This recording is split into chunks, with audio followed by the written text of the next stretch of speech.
Hi, I'm Joe Finsternis, and tonight I'm going to talk to you about a movie called The Hideous Sun Demon.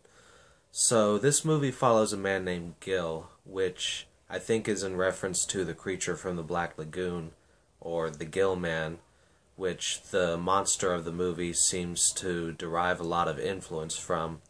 Anyway, this guy ends up being exposed to these heavy doses of radiation, which leads to him turning into some kind of prehistoric monster whenever he's directly exposed to the sunlight. Now, this may sound like the premise for a really bad 1950s B-grade monster movie, and that's what it is. Anyway, as can be expected from movies like this, there's a lot of bad acting, first of all. The first time Gill becomes the sun demon, there's this old woman nearby who just takes off her glasses and goes, "Oh no, your face!" And that's pretty much how good her acting was in the movie.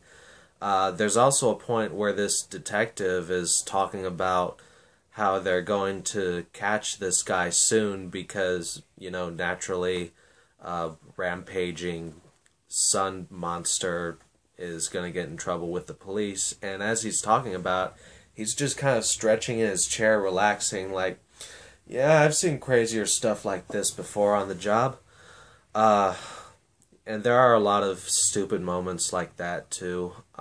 There's this one point where the sun demon kills a dog, which may sound pretty sad, but it's pretty badly executed. Like, he ends it by dropping a rock off screen, and it supposedly lands on the dog. And, of course, they didn't have to use, like, a squishy sound effect for that, but they could have at least muffled the sound of the rock hitting, but nope. You hear it hitting the ground. Either that or the dog is made out of concrete. There's also a point in the film, which is actually my favorite part, where the scientist is talking about the process of backwards evolution, or whatever it is that's causing Gill to become this monster.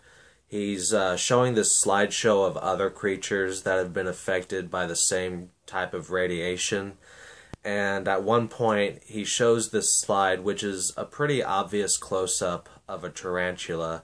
You can clearly see its pinchers as well as like part of its legs sprouting off. And when that picture comes up, he says, "This used to be a grasshopper." And he doesn't sound anything like that, but I don't think it matters what kind of voice you have. You're still going to sound like an idiot when you say that. Gill himself makes a lot of dumb decisions in this movie. He's pretty much the worst person that this type of thing could have happened to. He does spend a good portion, just traveling around at night because he knows about his affliction. But then he ends up spending the night on a beach with no covering over him, and of course the sun comes up because otherwise the movie would have been too boring. And then there's another point where instead of hiding somewhere dark, he runs straight out into the fucking sun, and you know what's gonna happen. As for the special effects in the movie, I actually thought that they were pretty okay for the time that the film came out. The monster didn't look quite as good as the Gill Man, but it still looked slightly better than Gojira. And before anyone jumps on my shit, I love the original Godzilla. I just didn't think that the special effects were, good.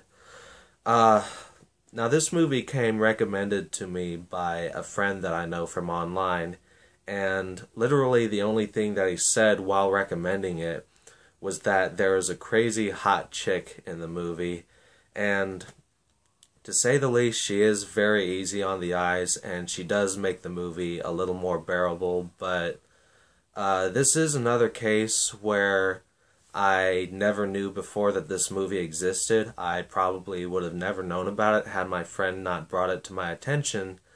And if I had gone the rest of my life without seeing the hideous sun demon, I don't think I would have lost out on much. But with that being said, I did enjoy it a lot more than I thought I would. There were enough unintentionally funny moments to make the film so bad that it's good. And I'm going to keep it for sure. So, final verdict, if you love stupid monster movies from the 1950s, then check this movie out.